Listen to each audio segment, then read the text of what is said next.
I'm Susan Fuhrman, the president of Teachers College at Columbia University, and we have a panel this morning of scholars at TC who represent the range of expertise that Teachers College is fortunate enough to have in areas of study and scholarship related to educational technology.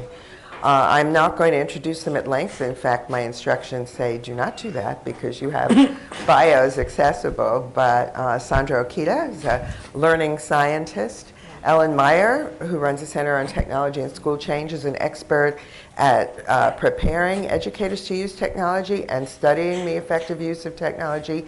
And Ryan Baker has started the first learning analytics program at a graduate school of education that we know of. He's was founding president of the Educational Data Mining Society. So I'm going to ask the panel some questions about research and educational technology, and hopefully we'll get to mix it up a little bit. So I'm going to ask each of you to give an example or two of what an educational technology developer or an investor should know about how children learn when they are developing learning products. So let me start with you, Sandra. Okay. I often get this thing, I guess more so because of the current interest in EdTech and industry, people coming up to me and saying, you know, I have this great idea of how to educate people using technology. And I look at it, and sometimes the technology has really good potential. It's quite interesting. But it has little to do with learning. It has more to do with the image of learning than the actual learning. So if I were to suggest some things to developers, the first thing I'd say is it's important to know how people learn. But it's not just that. It's more that there are different ways in how people learn. And so you kind of have to be a little bit strategic there, where certain ways of learning, the way you learn, can actually have certain consequences. And so that's one. So for example, if people might learn, we were talking, I had a colleague named Charles Kinzer, and we were talking about this. We're saying, you know, people learn from doing, they learn from watching, they learn from participating. But each one has their strengths and weaknesses. And so when you want to work with developers, they have to know that there are different ways to learn. And based on what they want to know, you kind of have to adjust that. Second thing is they have to know their target audience. And so, as you know, students are very unpredictable in a way. And so how they might interpret a problem, what they might consider learning can be very different from the developer. And so sometimes we have that gap. For a student not asking any questions they might consider as being smart. But that's not really the best way to go about this. And so those are some of the gaps that you kind of have to incorporate when you design products. The third area is that technology comes with it very interesting design choices. And for example, customization, being able to choose your own characters, having a look-alike student, a look-alike avatar. But some of these design choices has an effect. For example, we had run a study where we included customization for their avatar. And we found out that too much customization or too little actually hindered learning. We also found out that when we created a look-alike avatar, other prior studies have shown that if it looks like you, you tend to agree with it, and you might want to learn more from it. Well, it turns out that when we did that, when we took a photo of a student and placed it on an avatar, we found out that it actually hindered learning because we didn't make it better, meaning that if the avatar looked pretty much close to the photo that we gave, and we didn't improve it, they didn't like it. If the performance was the same as their level, they didn't like it. They tend to do better if the avatar looked a little bit better, like a photo. You know, everyone has a favorite photo, right? And they believe that that's how they usually look. And all the rest of the photos are not true. If the avatar performs a little bit better than you, they have a tendency to like it more. So it's just these small design choices that have a large effect, and research actually helps that. And so being able to test the mechanism of learning theories is also a strength. And so for developers to go beyond just the image of learning to actual learning, I'd say research plays a very important role. Yeah. Sandra, I was surprised that you said that about the avatars, because it's kind of exactly the opposite of your findings about peer teaching robots, that they should actually know less than the student and not be perfect. Is that? I think it's a different story when it looks like them.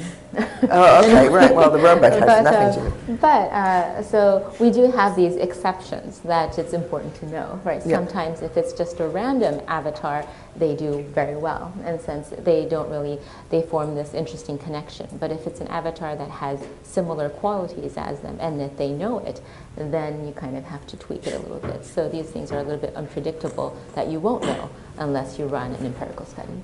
Thank you. Ellen, did you want to chime in on this first question?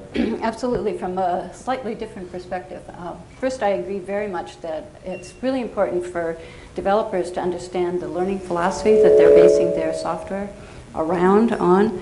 But folks also need to be thoughtful about how that product may be implemented in the schools. I am very interested, and my research is focused around how technology is used in the schools. And very often, most beautiful product, once it gets into the hands of teachers, real administrators, and real students, changes. So it's so important. And I have some questions that might be relevant to ask. For instance, what preparation do teachers really need to use the product? Is it a short term? Is it long term? We see a lot of, in our work, preparation that focuses on use of the buttons, if you will, how to run the application, but not how that the teacher can actually use the tool to teach. What should the teacher be doing with that tool? What do administrators need to do to support the implementation process? How should teachers or administrators or folks who are actually developing the software, how do you plan to capture data that will inform further use or further investigation of the product? And what is your overall theory of change about how this software product might in fact impact teaching and learning in the school? I think those are some key questions, and in the excitement of developing a product, sometimes we just assume all the rest will follow. But what we find in our work is that every school is different, every group of teachers is slightly different, cultures vary considerably, and it is so important for you to be aware of the key questions to ask as you put your wonderful product into place in the school. So Ryan, Ellen mentioned capturing data, so that's your segue to the question of what do we know about learning that informs the development of products? Sure.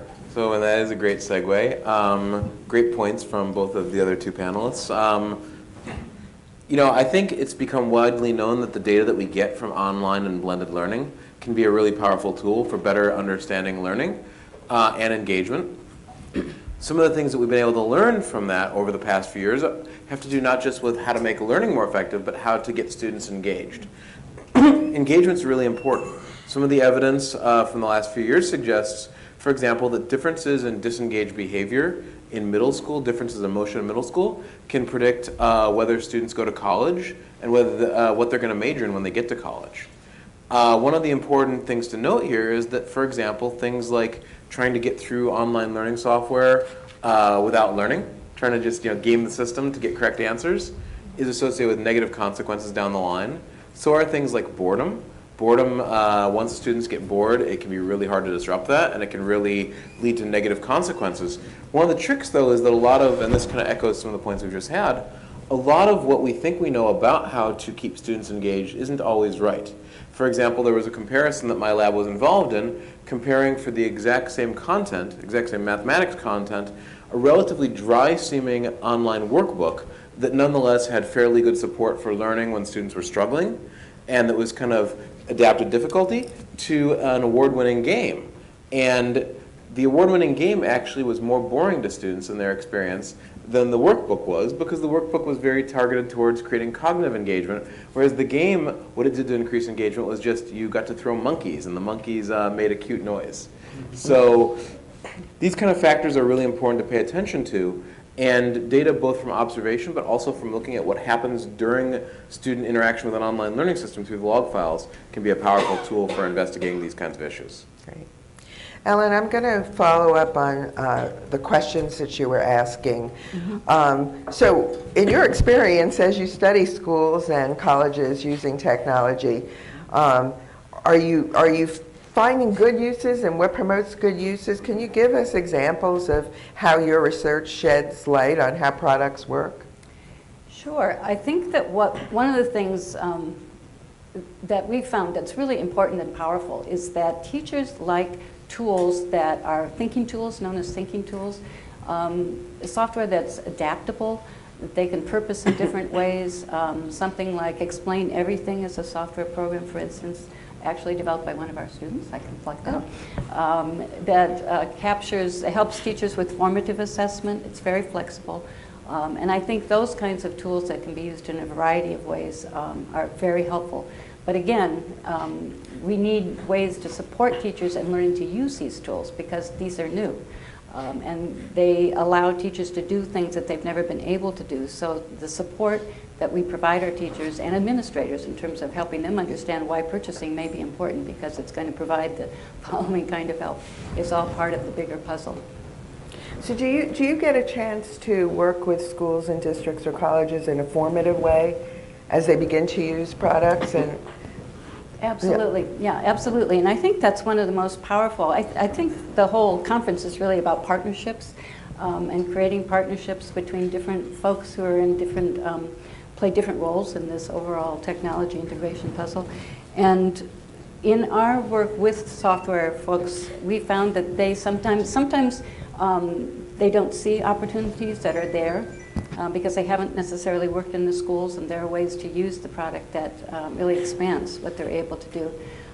Also just providing feedback and showing them how the tool's working, where the foibles are, where teachers trip up in terms of being able to use that product easily. Those are all important findings, and we find that if you're not embedded in a school, it's difficult to get that information unless you do partner with folks who are working directly in the schools to research.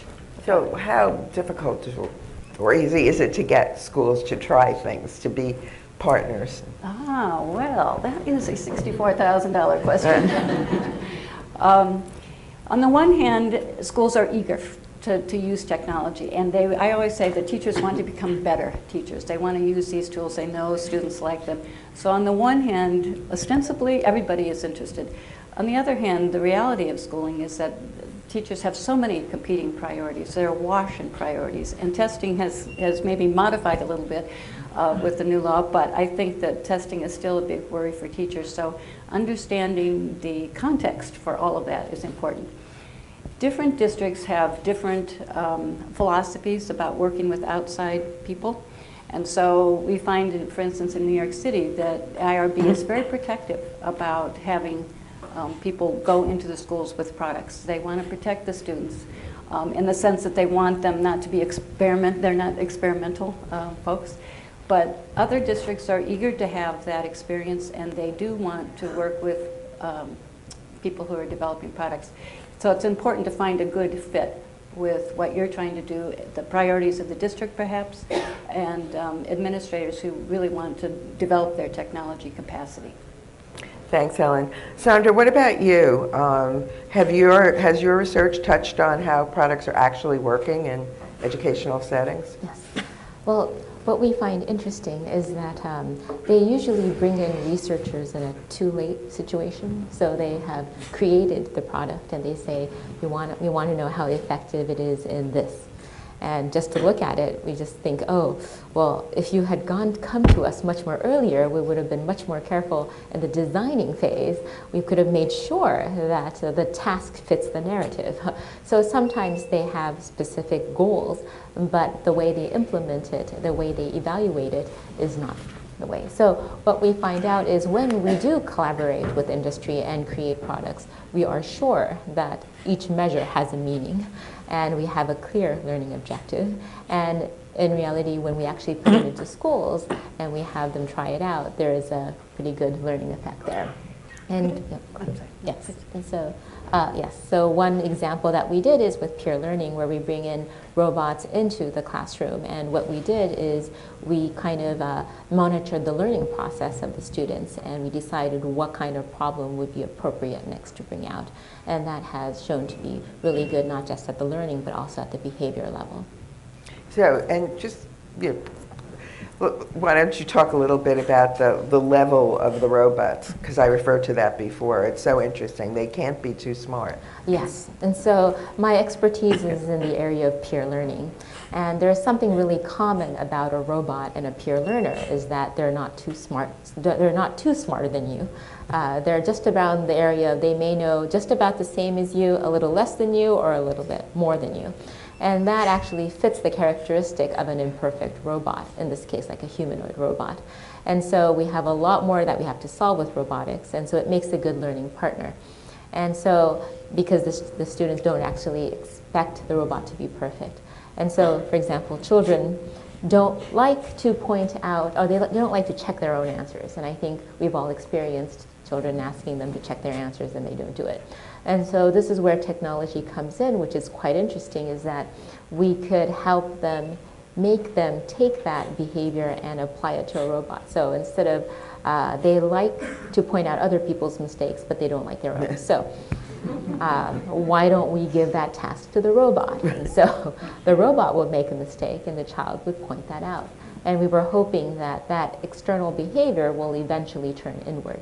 And so this is based on theoretical work, empirical work, and so we have this underpinning there. And then make sure that we evaluate it and make sure it's not just a surface level, but in fact they are changing their learning as well as their behavior. And so I think robots, or these learning tools, can be a great peer learner or a learning technology to develop this learning partnership. Yeah. So, and Ryan, when you have access to the data collected by software as students use them, what do you learn about use and how teachers can use them effectively? Well, so we've partnered with a lot, my lab has partnered with a lot of companies and researchers in studying information from log analysis, logs of students interacting with online learning. There's a ton you can tell about that. You can see a lot about, for example, when students are, as I mentioned earlier, using the software effectively, using it in appropriate fashions, not just kind of on the end of, oh my gosh, the student's doing something inappropriate, but when the student's struggling, what happens? Do they pause and ask for help and really think deeply about it? Or do they just barrel on and try to solve it on their own, which is good to an extent, but after a certain point, when a student has been wheel spinning, to use Joe Beck's term, when a student has gotten the same skill wrong 47 times in a row, it's probably not beneficial for the student to keep pressing forward. Similarly, it's possible to look at data of how teachers are interacting with the systems, whether teachers are using analytics reports effectively. It's an area that's dear to both of our hearts. Yes. Because ultimately, the best, most thoughtful analytics report isn't any good if it's not being used and if it's not matching the needs. You can have designed it with great care and thought, but you have to pay attention to how is it being used and how is that changing the practice afterwards. When these technologies are used in a way that really takes the data from the students and uses it to refine development, and also gets the good data to the teachers, and the teachers are trained appropriately to use it, you see these very large effect sizes, but you have to get all these things working in coordination effectively. So how do you know if a teacher is using the analytics effectively? I mean, are there ways you can tell beyond the qualitative research of going in there and asking them? And can you capture in the next use of the product that it's being used more effectively? Is that? That's the idea, yeah. You can look at that kind of data. Some researchers not only do quantitative analysis on teacher logs of interaction, but they also look at, folks at Colorado Boulder, for example, have looked at teachers communicating with each other through forums, through discussion forums, to try to build their understanding of how to use these tools. My partners at Reasoning Mind, a nonprofit in Texas that 100,000 students a year use, have done some really neat work with taking models on student engagement to try to figure out where, with limited teacher training professional development resources, which teachers seem to have the classrooms that are not using the software effectively, so that the resources can be targeted towards those classrooms. And can you spell that out a little bit? How do you know the teachers aren't using it effectively if you're not in there? So, I mean, how do you know from the data that are collected? What shows up in the? Well, So, for example, you can actually look at the student patterns of engagement and how those are affected in interaction with the teacher. We had a paper published at Learning Analytics Knowledge Conference 2 years ago. We were able to show that just by looking at student interaction logs, we're able to tell which students are getting proactive remediation from their instructors. So if we can combine those models, they're not perfect, but they don't have to be. Even if they're only, say, 80% of the way, even if they're only able to distinguish these behaviors 8% of the time on any given case, when you have an entire classroom worth of activity and weeks of activity, that provides a lot of data to be able to, in the aggregate, say, this instructor seems to be using the analytics less effectively than this other instructor. And again, that's not with the goal of punishing them or like giving them, a cut in their salary. It's with the goal of saying, we may only have the resources to go out and visit a couple instructors to try to help them use the software more effectively. Let's make sure it's the right instructors. Yeah. So I'm going to follow up with you, Ryan, because I want to ask you how, in your experience, people are defining effective, and then how can you help them judge whether it's effective? Is it defined by standardized tests? How is that? I mean, I think that's a great question. Yeah. And I think the issue of what is effective is really a multidimensional question, because standardized exams tell you how well students do on standardized exams. And they measure some things that matter. They measure some core types of knowledge. They measure some core types of skill.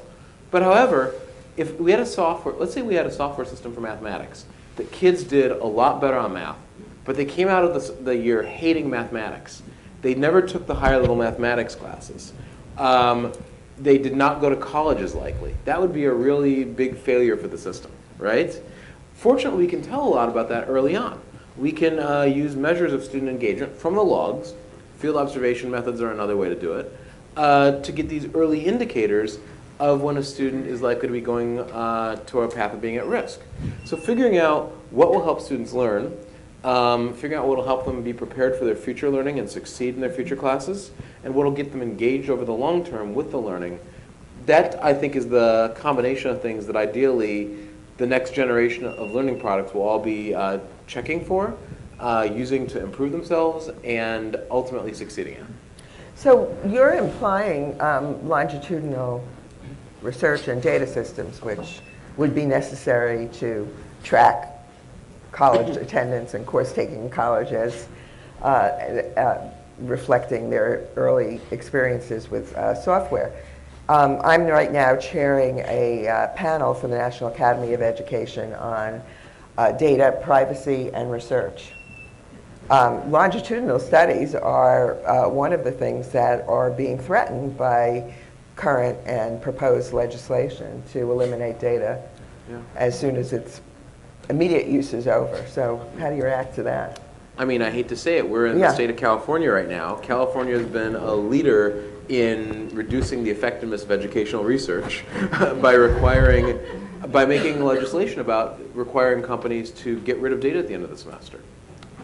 To some extent, if we don't have that, we can take the research there is there and say, okay, we know that gaming the system and boredom and various things are associated with long-term negative outcomes.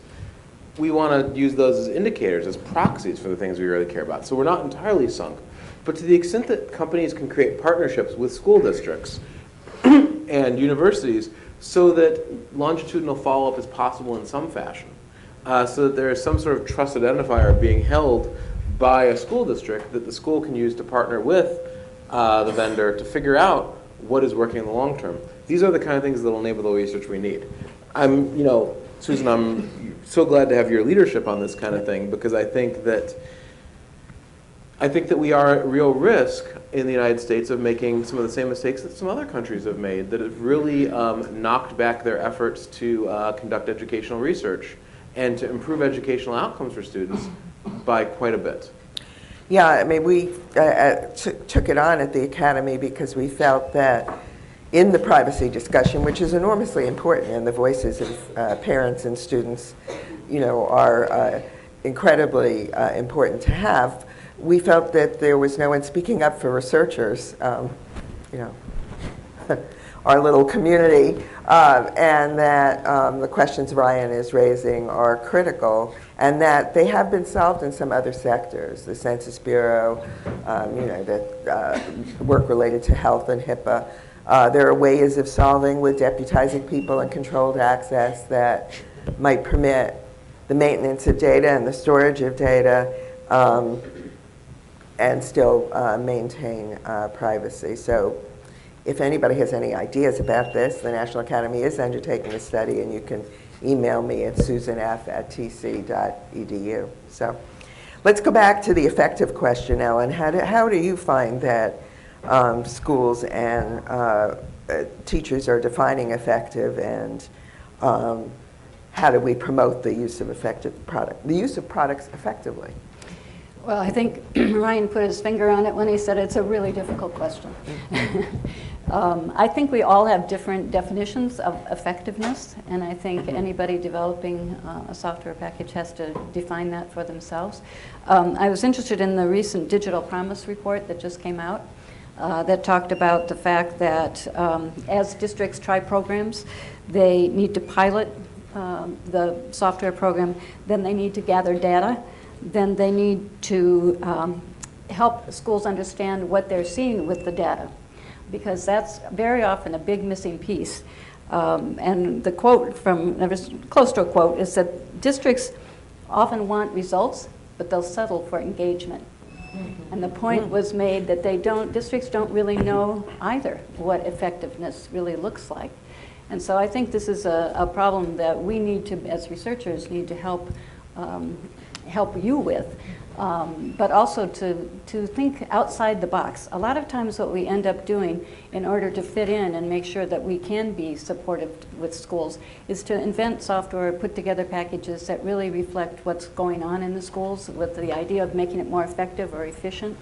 And yet I think we need, as technology folks, to help schools move beyond what is possible to do right now and use these powerful tools in powerful ways.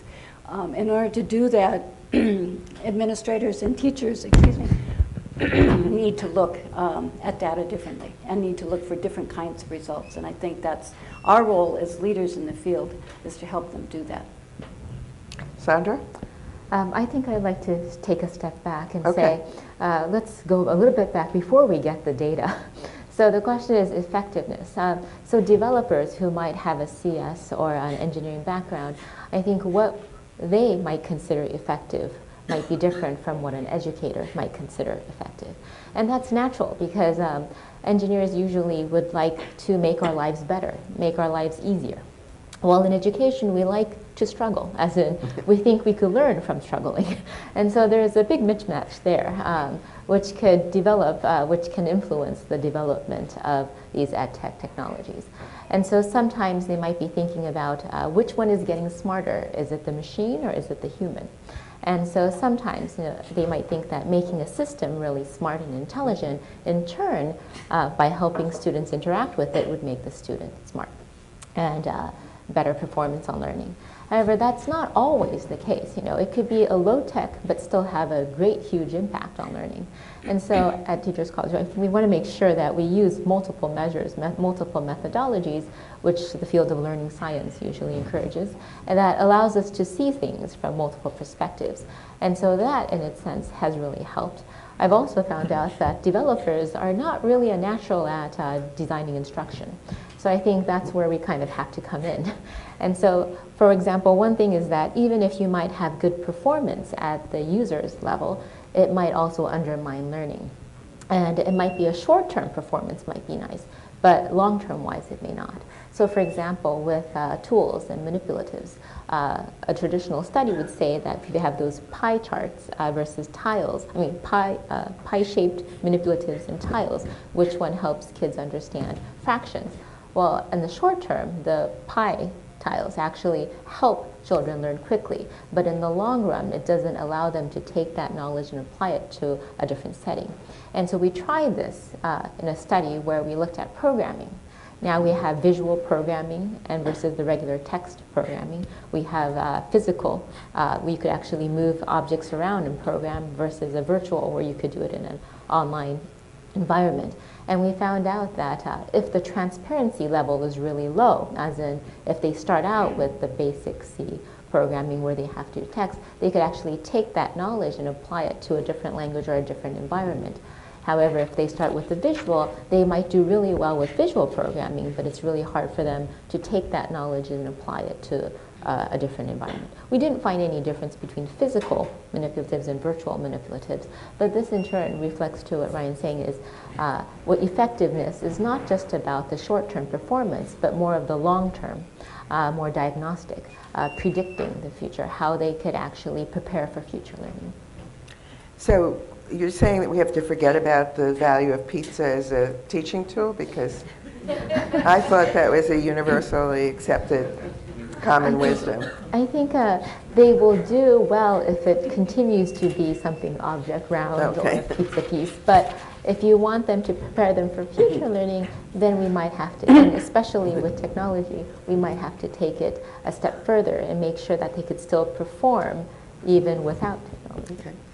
So I think we've gotten a really good sense of where each of you are coming from, but you've also given tantalizing hints of the range of work you're doing. So let's be a bit more explicit. And Ryan, could you tell us about several of the projects in your lab that you're working on now? Sure. You know, no academic enjoys anything more than talking about their own work. So, we have a portfolio of research that spans from kindergarten through to middle school, high school, undergraduate, lifelong learning, military learners.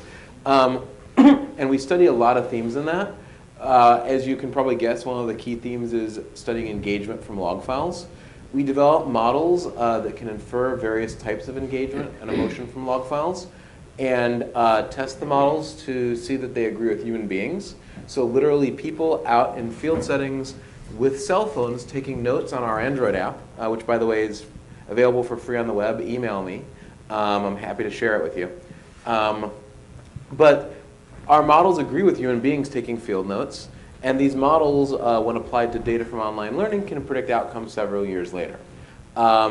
We've done this to study, for example, how students in middle school math and their emotions and engagement connect to not just standardized examinations, but college attendance, college selectivity, college major. But on another area of it, we've looked at how students' participation in massive online open courses can predict their future career activities, and looked at how specific types of behavior in discussion forums and in use of the MOOC activities can predict whether students publish scientific papers in the area of the online course. So we're very interested in kind of these transitions in how the use of online learning technology affects people's lives. We study engagement. We also have done several projects on studying robust learning, like Sandra, and trying to predict which behaviors it is and which patterns of learning are indicative of the students who are going to be prepared to take that learning forward into future learning opportunities. That's great. Ellen, what about you? Can you give us an overview? Sure. So as I said, I'm really interested in what happens to the technology in schools. And that's what we study. We do research around that. We evaluate folks who are doing that work. And we also do professional development, because we have found that that's a key to reaching teachers and actually getting the products used in the schools. And so right now, we're actually, we have an NSF funding to explore a professional development approach to work with 10 schools in New York City who are trying to do STEM, trying to develop STEM. We're taking a transdisciplinary approach to STEM, where it's not just each individual content area, but the problems and the projects really flow through all of or require use of any of those key areas. And we're looking at our model, which is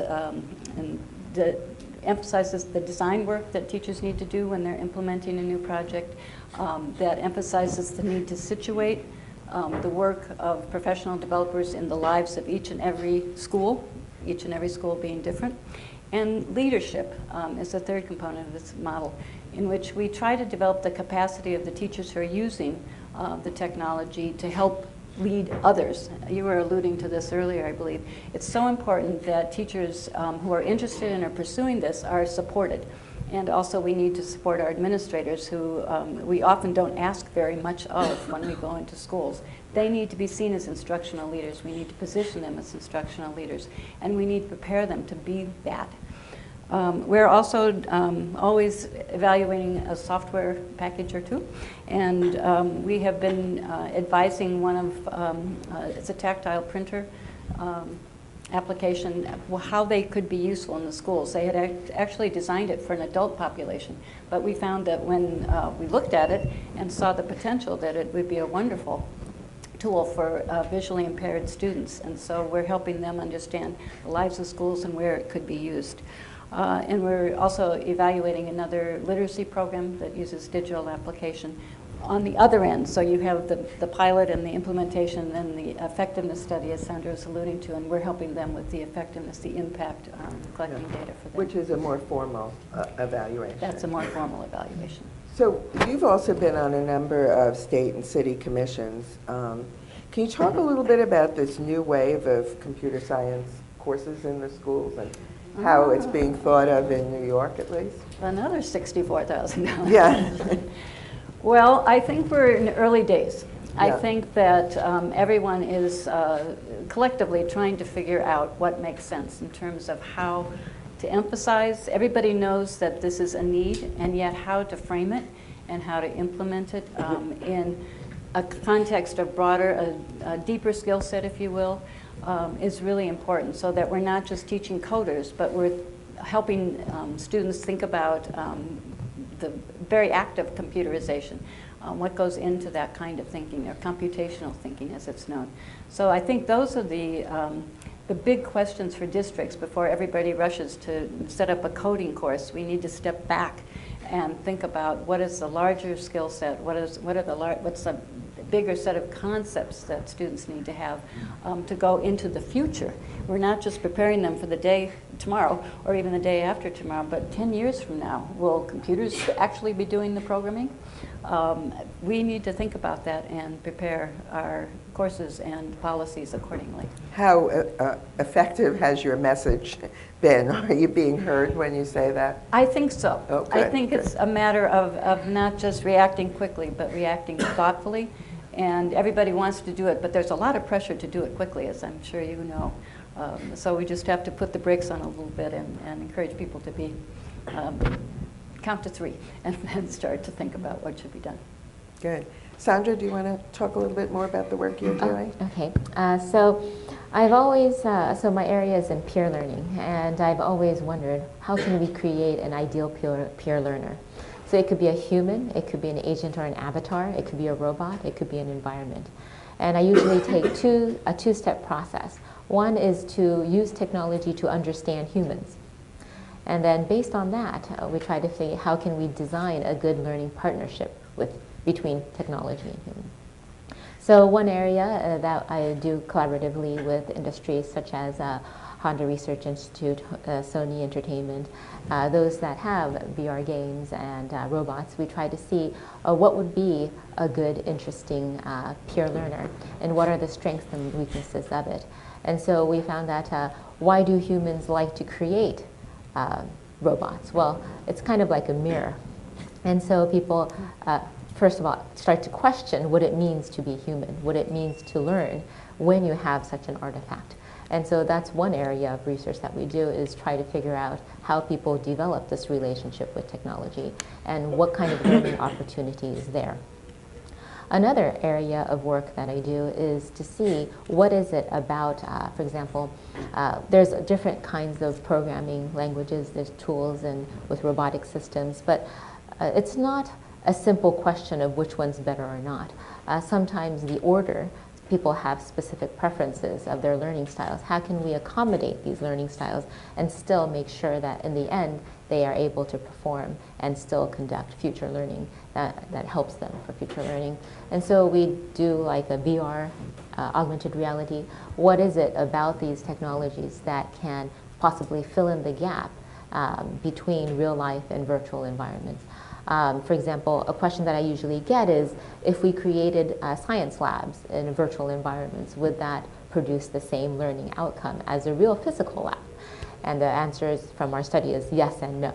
So, and that's usually the answer, yes and no. But we try to kind of help out the schools by saying, you know, just give them a little bit of real life experience, because then they're able to fill in the gap between the virtual and real life.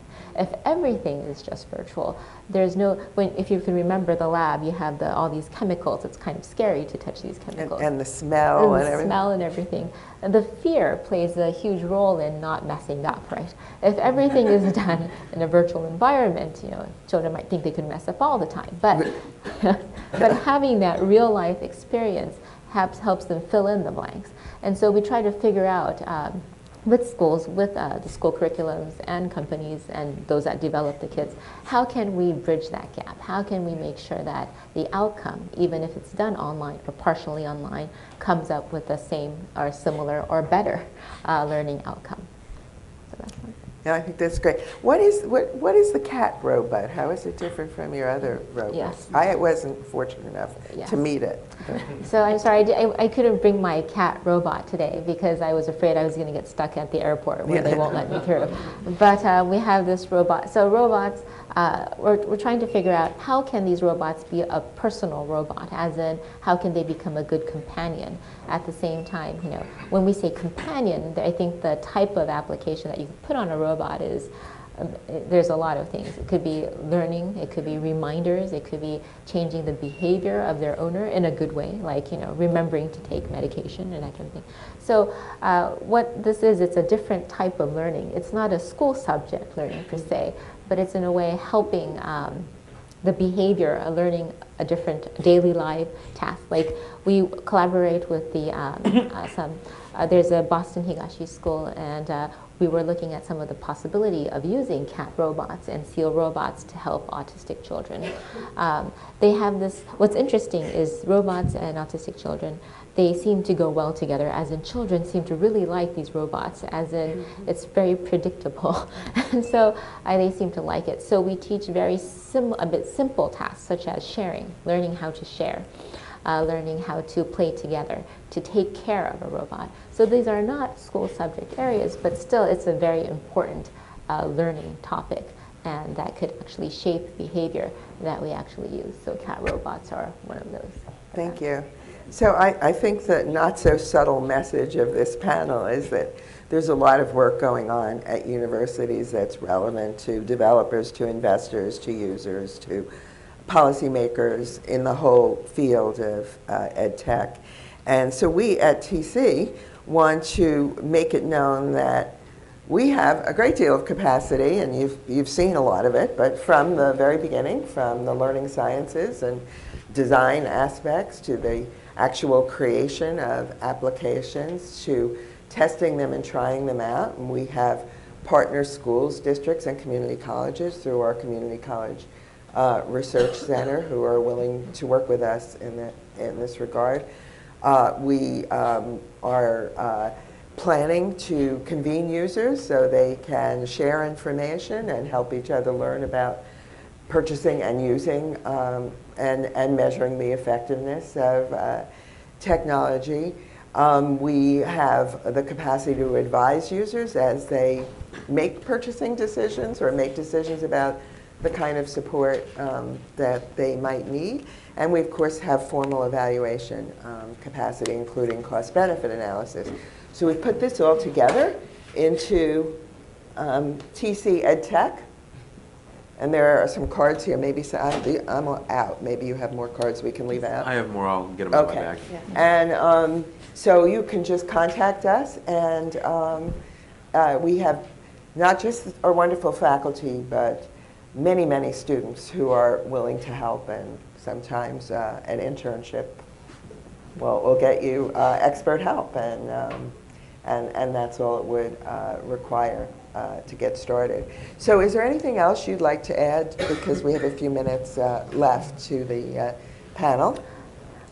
Anything more about our capacity or Yes. our, So a lot of our students do internship at EdTech startups, and they seem to have a great influence there, and which is really a great thing. And from them, they develop new companies, such as Tigley, and that have been quite successful and continues on over the years.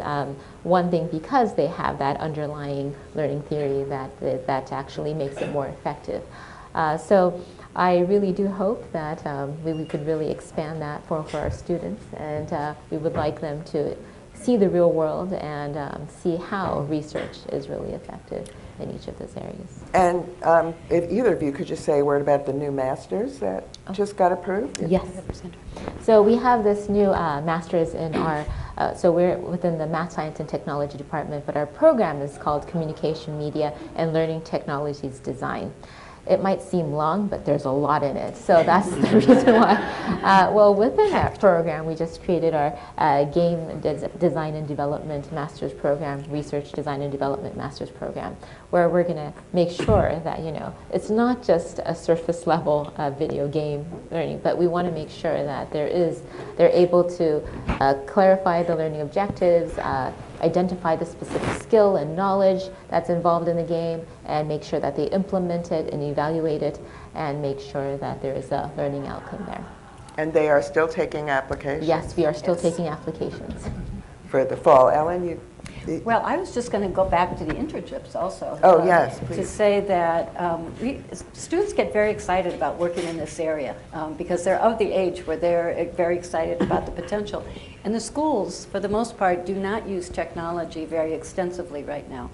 And so they see it. What we have found, and we involve them in either doing professional development or doing research or doing evaluations with us. And we find that very often we start them on a whole new career path, or a career path that really embraces, with the skill set that you were talking about, Sandra, this area in general, and they haven't had an opportunity to do that before. So I think it's very important. The internship program that we have in our program is very important to develop the capacity of higher education in general going forward, to understand and to really focus on some of the important aspects of technology integration. Yes. I just forgot that we just recently got a Google grant on VR, and Yes, so we our did. students will be working. So it's with Joy Lee, Ellen, me, as well as Jessica from Science Ed. And so we are hoping that our students not only isn't stuck in the lab, but get this research experience with big companies, and then that would train them well for the internship also. and then and they do get your supervision, so in a way, the developers get your assistance, obviously, as well. So. Close supervision. Yes. Very close. Yes, good. Well, we are, our instructions were no questions from the floor. I regret that, but that's what we were told. So please come up and talk after if you have any questions. So thank you all very much. Thank you.